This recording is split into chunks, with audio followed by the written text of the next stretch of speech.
Sports ಅಕಾಡೆಮಿಯನ್ನು ಇಲ್ಲಿ ಮಾಡ್ತಾ ಇರೋದು ಬಹಳ ಶ್ಲಾಘನೀಯ. ಮೊದಲನೇದಾಗಿ ನಾನು ಈ ಒಂದು ಅಕಾಡೆಮಿ ಸ್ಥಾಪನೆ ಆಗಲು ಯಾರು ಕಾರಣೀಭೂತರಾಗಿದ್ದಾರೋ ಅವರೆಲ್ಲರಿಗೂ ಕೂಡ ನಮ್ಮ ತಾಲೂಕಿನ ಜನತೆ ಪರವಾಗಿ ಅವರಿಗೆ ನಾನು ಸೆಲ್ಯೂಟ್. ಭಾಳ ಉತ್ತಮವಾದಂಥ ಕೆಲಸ. ಆ ಕೆಲಸ ಇವತ್ತು ಮಾಡ್ತಾ ಇರೋದಕ್ಕೆ ನಿಜವಾಗ್ಲೂ ಸಂತೋಷ ಪಡಬೇಕಾದದ್ದು.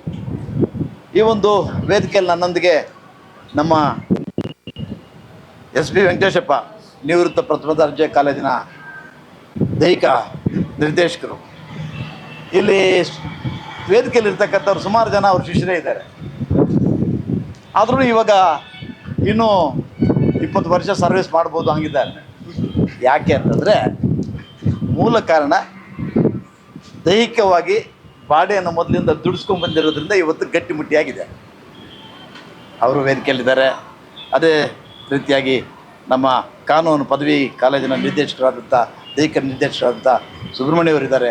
ಅವರು ಕೂಡ ನಮ್ಮ ತಾಲ್ಲೂಕಿನವರಾಗಿರೋದು ನಮಗೆ ಹೆಮ್ಮೆಯಾಗುತ್ತೆ. ಅದೇ ರೀತಿಯಾಗಿ ಸತೀಶ್ ಅವರು ನಮ್ಮ ಗುಡ್ಡಳ್ಳಿ ಕಾಲೇಜಿನ ದೈಹಿಕ ಶಿಕ್ಷಕರು. ಶರೀಫ್ ಅವರು ನನ್ನ ಆತ್ಮೀಯರು, ನಮಗೆಲ್ಲ ಭಾಳ ಜೊತೆ ಇರ್ತಾರೆ. ಆಮೇಲೆ ಶಂಕರಪ್ಪನವರು, ಗೋಪಿಯವರು, ವಿಶೇಷವಾಗಿ ನಮ್ಮ ಮುರಳಮೇಡು ಹರಿ ಅಲ್ಲ ಅನಿಲ್ ಅವರು ಈ ಒಂದು ಪ್ರೇರಣೆ ಅವ್ರ ಮೈಂಡಿಗೆ ಬಂದಿರೋದು ಭಾಳ ಸಂತೋಷ. ಅದ್ರ ಜೊತೆ ಕೈ ಜೋಡಿಸಿರ್ತಕ್ಕಂಥ ಧ್ರುವ ಚಾರಿಟಬಲ್ ಟ್ರಸ್ಟ್ ಅವರು, ಅದರಲ್ಲಿ ವಿಶೇಷವಾಗಿ ನೀವು ಹೇಳ್ತಾ ಇದ್ರಿ ಹರಿ ನಮಗೆಲ್ಲ ಶಿಷ್ಯ ಅಂತ. ನನಗೂ ಶಿಷ್ಯ ಆಗಿಬಿಟ್ಟಿದ್ದಾನೆ ಈಗ. ಯಾಕಂದರೆ ನಿಮಗೆಲ್ಲ ಇಲ್ಲಿ ಕಾಲೇಜಲ್ಲಿ ಶಿಷ್ಯ ಆದರೆ ರಾಜಕೀಯವಾಗಿ ಅಲ್ಲಿ ಬಂದು ನಮ್ಮ ಮುಳಬಾಲ್ ತಾಲ್ಲೂಕಿನ NSUIನ ಅಧ್ಯಕ್ಷನಾಗಿದ್ದಾನೆ. ಉತ್ತಮವಾದಂಥ ಕೆಲಸ ಮಾಡ್ತಾಯಿದ್ದಾನೆ. ಆಮೇಲೆ ಅವನ ಹತ್ರ ದುಡ್ಡಿಲ್ಲದೆ ಇರ್ಬೋದು, ಬಹುಶಃ ದೊಡ್ಡ ಮನಸ್ಸಿದೆ ಅವನಿಗೆ. ಒಳ್ಳೆ ಕೆಲಸ ಮಾಡಬೇಕು, ಜನರಿಗೆ ಸಹಾಯ ಮಾಡಬೇಕು ಅಂತಿದೆಯಲ್ಲ, ಅದಕ್ಕೆ ನಾನು ಅದನ್ನ ಈ ಸಂದರ್ಭದಲ್ಲಿ ಅಭಿನಂದಿಸ್ತೀನಿ. ಆಮೇಲೆ ನನಗೆ ಗೊತ್ತು ವೆಂಕಟೇಶಪ್ಪ ನನ್ನ ಭಾಳ ವರ್ಷಗಳಿಂದ ಇಂಟರ್ನ್ಯಾಷನಲ್ ಪ್ಲೇಯರು. ನಾನು PLD ಬ್ಯಾಂಕ್ ಅಧ್ಯಕ್ಷನಾಗಿದ್ದಾಗ ಯಾವುದಷ್ಟು ದೇಶಕ್ಕೆ ಹೋಗ್ಬೇಕು ಅಂತ ಬಂದಿದ್ದೆ ಪಾಪ. ವೆಂಕಟೇಶಪ್ಪನವರು ಕೂಡ ಇಂಟರ್ನ್ಯಾಷನಲ್ ಪ್ಲೇಯರ್ ಆಗಿದ್ದಾರೆ. ಇಂಥವರೆಲ್ಲ ಇದ್ದೀರಾ. ಆಮೇಲೆ ಅದ್ರ ಜೊತೆಗೆ ನಾನು ನಮ್ಮ ಶ್ರೀನಿವಾಸ್ ಗೌಡ ರಾಜ್ಯ ಮಟ್ಟದಲ್ಲಿ ದೈಹಿಕ ಶಿಕ್ಷಕರ ಅಧ್ಯಕ್ಷರಾಗಿದ್ದರು. ಅಂದರೆ ಮುಲ್ಬಾಲ್ ಅವರು ಆ ಲೆವೆಲ್ಗೆಲ್ಲ ಕೂಡ ಹೋಗಿದ್ದಾರೆ. ನನ್ನ ಪ್ರಕಾರ ಒಂದು ಗ್ರಾಮಕ್ಕೆ ಒಂದು ಮೈದಾನ ಇದ್ದರೆ ಹಾಸ್ಪಿಟ್ಲೇ ಬೇಕಾಗಿಲ್ಲ. ನಮಗೆರಡು ಮುಖ್ಯವಾಗಿ ವಿದ್ಯಾರ್ಥಿಗಳಲ್ಲಿ ಬರಬೇಕಾಗತ್ತೆ.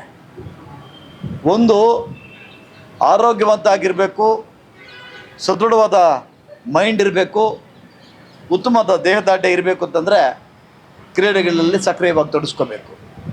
ಎರಡನೇದು, ತಲೆ ಬಗ್ಗಿಸಿ ಓದೋದು ಕಲಿಬೇಕು. ಈ ಎರಡೂ ಮಾಡಿದವನು ಪರಿಪೂರ್ಣವಾದಂಥ ವ್ಯಕ್ತಿ ಆಗ್ತಾನೆ. ಈ ಸಮಾಜದಲ್ಲಿ ಪರಿಪೂರ್ಣವಾದಂಥ ವ್ಯಕ್ತಿ ಈ ಸಮಾಜದಲ್ಲಿ ಆಗ್ತಾನೆ. ಈಗ ನಮ್ಮ ಸುಬ್ರಹ್ಮಣ್ಯವರು ಸತೀಶ್ ಅವರು ಹೇಳ್ತಾ ಇದ್ರು ಈ ಒಂದು ಮೈದಾನದ ಬಗ್ಗೆ. ಮೈದಾನದ್ದು ಏನಾಗಿದೆ ಅಂತಂದರೆ, ನಮ್ಮ ವೆಂಕಟೇಶಪ್ಪನವರು ಹೇಳ್ತಾ ಇದ್ರು, ಜೀವರಾಜ್ ಆಳ್ವ ಅವರಿದ್ದಾಗ ಮೈದಾನಕ್ಕೆ ಅಂತೇಳಿ ಅವ್ರು ಲೆಟ್ರೆಲ್ಲ ಕೊಟ್ಟು ಎಲ್ಲ ಇದು ಮಾಡಿದರು. 10 ಎಕರೆ ಅವಾಗ ಸ್ಯಾಂಕ್ಷನ್ ಮಾಡಿದರು. ಬಟ್ ಕಾಲಕ್ರಮೇಣ ಅವರು ಚೇಂಜ್ ಆದರು. ಹಿಂಗೆ ಆಗಿ ರಾಜಕೀಯ ಏರ್ಪೇರುಗಳಾಗಿ ಅದು ಹೋಯಿತು. ಈಗ ನಾನು ಈ ವೇದಿಕೆ ಮುಖಾಂತರ ಈಗಿನ ಇಲ್ಲಿನ ಶಾಸಕರಾದಂಥ ಸಮೃದ್ಧಿ ಮಂಜುನಾಥ್ ಅವ್ರಿಗೆ ನಾನು ಮನವಿ ಮಾಡ್ತಾಯಿದ್ದೀನಿ, ದಯಮಾಡಿ ನಿಮ್ಮ ಅವಧಿಯಲ್ಲಿ ಉತ್ತಮವಾದಂಥ ಒಂದು ಮೈದಾನವನ್ನು ನಿರ್ಮಿಸಿಕೊಡಿ. ನಮ್ಮ ತಾಲ್ಲೂಕಿನ ಜನತೆ ನಿಮ್ಮನ್ನು ಸದಾಕಾಲ ಸ್ಮರಿಸ್ತಾರೆ. ಆದ್ದರಿಂದ ಈ ಕೆಲಸ ಮಾಡಿಕೊಡಿ ಅಂತ ಹೇಳಿ ಈ ಸಂದರ್ಭದಲ್ಲಿ ಹೇಳೋಕ್ಕೆ ನಾನು ಇಚ್ಛೆ ಪಡ್ತೀನಿ. ಇದು ನನ್ನ ಮನವಿ. ಯಾಕಂತಂದರೆ ಇದು ಭಾಳ ಮುಖ್ಯವಾಗಿ ಬೇಕಾದಂಥದ್ದು. ನಮ್ಮದು ಮುಳಬಾಲ್ ತಾಲ್ಲೂಕಲ್ಲಿ ಭಾಳ ದೊಡ್ಡ ತಾಲ್ಲೂಕಾಗಿದ್ರೂ ದೊಡ್ಡ ಮೈದಾನ ಇಲ್ಲ. ಈ ಮೈದಾನ ಇದ್ದಿದ್ರಲ್ಲಿ ಇದು ಆ ಕಡೆ ಬಿಲ್ಡಿಂಗ್ಲು ಅವು ಇವೆಲ್ಲ ಕಟ್ಟಿಬಿಟ್ರು. ನಾವು ಚಿಕ್ಕವರಿದ್ದಾಗ ದೊಡ್ಡ ಮೈದಾನ ಇತ್ತು, ಅದೇ ಸಾಕಾಗಿರ್ತಾ ಇತ್ತು. ಆದರೆ ಕಾಲಕ್ರಮೇಣ ಈ ಬಾಲಕಿಯರ ಸರ್ಕಾರಿ ಪದವಿ ಪೂರ್ವ ಕಾಲೇಜು ಇದೇ ರೀತಿ ಹಿಂಗೆಲ್ಲ ಬಂದುಬಿಡ್ತು. ನಾನು ಈ ಫೀಲ್ಡ್ಗೆ ಬಂದಾಗ ನಾನು ಇಲ್ಲಿ ಪ್ರೈಮರಿಯಲ್ಲಿ ಓದಿದ್ದು, ಕಾಲೇಜ್ ಇಲ್ಲಿ ಓದಿದ್ದು, ಡಿಗ್ರಿಯಲ್ಲಿ ಪಕ್ಕದಲ್ಲಿ ಓದಿದ್ದು, ಎಲ್ಲ ನಾವಿಲ್ಲೇ ಇದು ಮಾಡಿದ್ದು.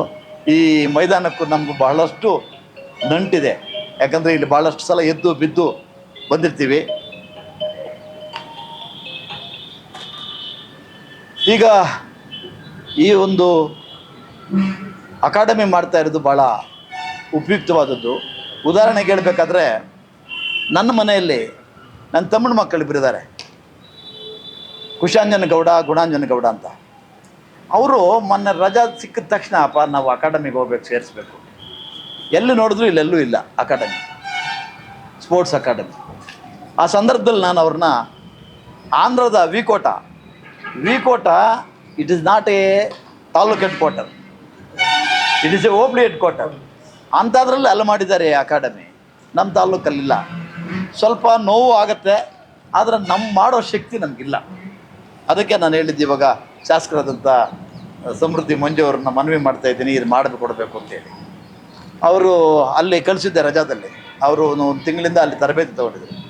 ಈಗ ಅವರ ಶಿಕ್ಷಕರೇ ಆದಂಥ ಅನಿಲ್ ಅವರು ಇಲ್ಲಿ ಮಾಡ್ತಾ ಇರೋದು. ಅವರು ನನ್ನ ಮಕ್ಕಳು ಹೇಳಿದ್ರು, ನಮ್ಮ ಟೀಚರ್ ಈಗ ಮಾಡ್ತಾ ಇದ್ದಾರಪ್ಪ, ನಾವು ಸೇರಬೇಕು ಅಂತ.